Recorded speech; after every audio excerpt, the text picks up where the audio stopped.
here in Kirk Yetholm, and what a night we've had. Well, it's been pretty spectacular, hasn't it? Yeah. We just witnessed Anna Troop win the Montane spine race. Now, Anna obviously racing in the female race.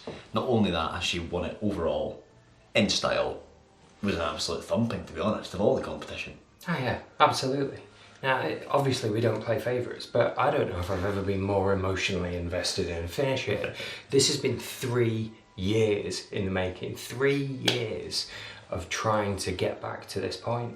And she's not only come back and won, she's come back and won overall. She beat everybody out there. It's absolutely amazing. So it's been a jamboree here. That's the word I'm going to use. Mate, you know, your enthusiasm is infectious, but I think Anna is one of those individuals that you just can't help but like and can't help but root for. Yeah. From start to finish. You know, over the last few years she's really suffered injury. For those of you that are new to following spine races, Anna holds 2 previous course records on the summer spine and is just an incredible athlete. But not only that, she's a great human being. Out for a few years with injury. She spent 3 years only able to use a watt bike for exercise. Yeah. And has since subsequently come back, and this has been a bit of a tester for her to see if she still has it, to be honest. And as a runner that's maybe getting a little bit older and is worried about the years running out behind her, she's clearly not done yet. She's just come out and put in an utterly spectacular victory. And imagine the inside of that race. Imagine that anticipation once she got past John Shield at Alston and there's nothing ahead of her, but am I going to get there? Yeah. What might go wrong? Imagine the fear of going over your ankle somewhere on Hadrian's Wall when it means that much, and she did it. And that tension, that 3 years of build-up was all released here this evening, and it was incredible. It was. Well, let's break down Anna's run from start to finish and just have a little bit of a chat about it. So, well, if we look back at the start of the race, she came in as the favourite. Yeah. But there were some strong runners around her. Irene Kinnigan and Nikki Han in particular have been really strong this race, and she started off quite slowly. She came out up over Snakes Pass well into the mid-pack actually. She said on the finish line that was entirely part of the plan. Everyone almost goes too fast and she catches them anyway, which was, you know, exactly what she did. And she knew that from the beginning. Yeah. She's got that experience, she's been through this course before. She held herself together, she ran her race, she did it the way she wanted to do it and waited for the wheels to come off everybody in front of her, which a little bit they have. Most of them are still moving. We are at 2 AM right now, anticipating Irene Kinnigan's head torch coming over that last hill down into Kirk Yetholm any time now.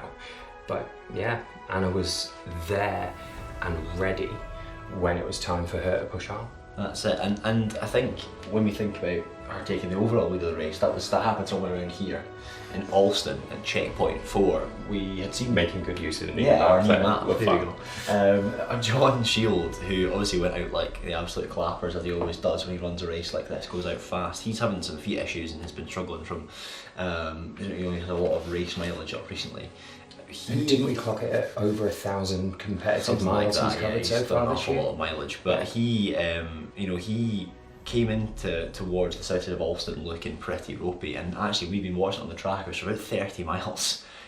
Over the course of about 30 miles, Anna just reeled him and took him in. And Alston's where she caught him. She actually got him to the checkpoint when he was in a pretty ropey state, and then decided to push on ahead herself. And from that point onwards, there's been no one behind her. She's had an absolutely colossal gap between her and everybody else, and Irene's pushing fast, but she's had no chance of regaining that lead. Look at us here at 2 AM, still waiting for the next person to arrive.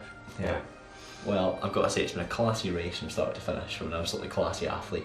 Yeah. And we're just delighted to see Anna Troop take the victory just under 85 hours. It's absolutely spectacular, and what a great way to kick off this full distance spine coverage here in Kirk Yetholm. Exactly, and we've been going for a while already. We've seen all of the runners in that brand new amazing Northern Sprint arrive here. We've seen the front end of the Northern Challengers arrive here, and now we're going to start seeing the bulk of that big monster spine race pack starting to trickle in that procession over the next 3 days. That's it, and right at the back of that procession is another John, who's also having his own travails, John Lord, who DNF'd this race in the past like 8 miles from the finish or something like that. So he knows the route, right? He's been there and he's here for redemption. He's had a pretty tough time of it. But he's you know what, he's running his race. I said this, I think, in one of the Facebook posts a couple of days ago. There is more than one way to solve the spine race. Yeah. I can think of people who've come in here with a meticulous plan set out that only allows them a couple of hours within that final calf. If you can hold that plan together, that's just as valid a way to get this job done as any other. That's it. And just to talk about cut-off dodgers, I picked up one great story from today that I just wanted to bring in. So Bobby Cullen, spine legend Bobby Cullen, who has ran the race 1,000 times and has done every sort of type of possible spine combination. If there's a spine, he's in. Yeah, he's done it, yeah. Bobby, a checkpoint rule here in the race is that you have only got 6 hours in checkpoint, and that's entering, doing all your admin, sleeping, eating, getting kit checked, and then going back out on course. You've got to do all that within the 6 hours, or you do face disqualification. You don't have to feel nice, they'll punt you out. But race rules are that you have to have everything done by those 6 hours, and Bobby's alarm didn't go off, and he woke up with 6 minutes left on his 6 hours at checkpoint 4, and caused a little bit of consternation amongst the medical team, the checkpoint team, and the safety team working there. But squeaked out just in time. Yeah, he made it out onto course with a bit of a smile and a chuckle at a situation that wasn't perhaps exactly what he was looking for, and squeaked his way back onto the course, and he's moving again. He's still in. He's going to make it. I can only imagine Bobby will have taken that in his stride. That's just another chapter in the Bobby Cullen story. Yeah, absolutely incredible. Do the spine every different way. Yeah, and including sleeping in.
Main motivation, right? This should be my 5th summer spine finish out of 7, and I sort of toyed with do I really need to do this, and I thought, come on, get to 5 and then retire on a good one, and so that's it. That's the real motivation, and the fact is that every time you do this race, there's something always changes. It's always different every time. And on this occasion, I have my pet baby snake.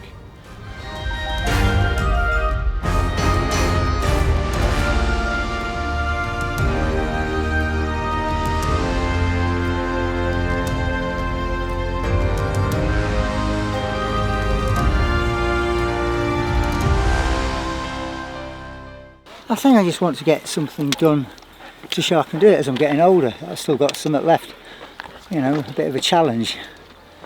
It's a big one, and I just think that I'll feel so good if I get it all done.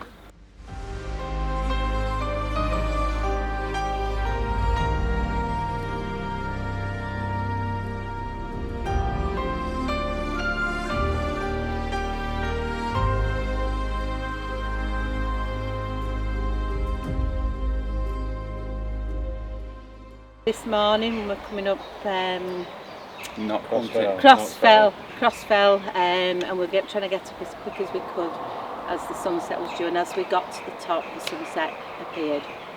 Sunrise. Sunset, sunrise. Yeah. Mine's saying it was fantastic. And we sat there at the top, the 3 of us, and just sat and watched it. It was just, and this is what it's all about. It's just.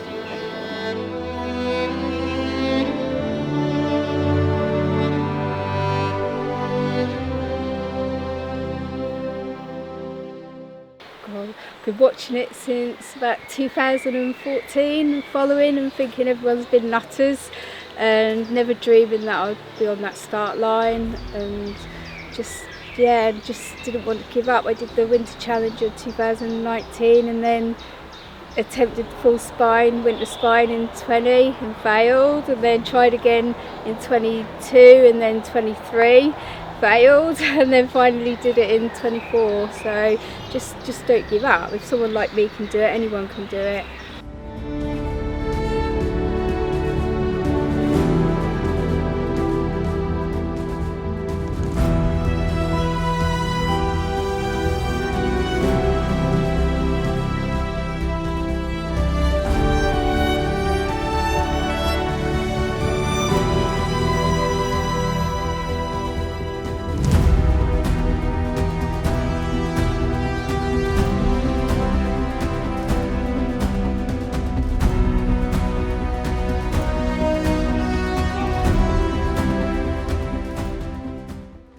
Thank you all so much for watching this evening and following along. We have had such a wonderful day here in Kirk Yetholm.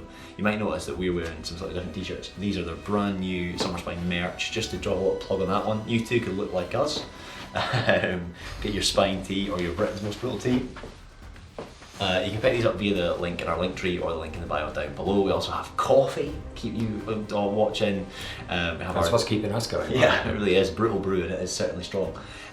We have our Dot Watchers mugs, and of course we have our Dot Watchers guide. So if you kind of picked up the spine coverage a little bit later in the week here, you're watching a friend or family member for the first time and you're a little bit confused about the format, for a small donation that goes out to one of our rescue charities, you can pick up our spine Dot Watchers guide, which is essentially our race program, our event program. It explains everything you need to get the guide. We know there's a lot to learn. We're chucking around words like Middleton, Langdon Beck, Crossfell. Yeah. Do you know where they are? Do you know what they are?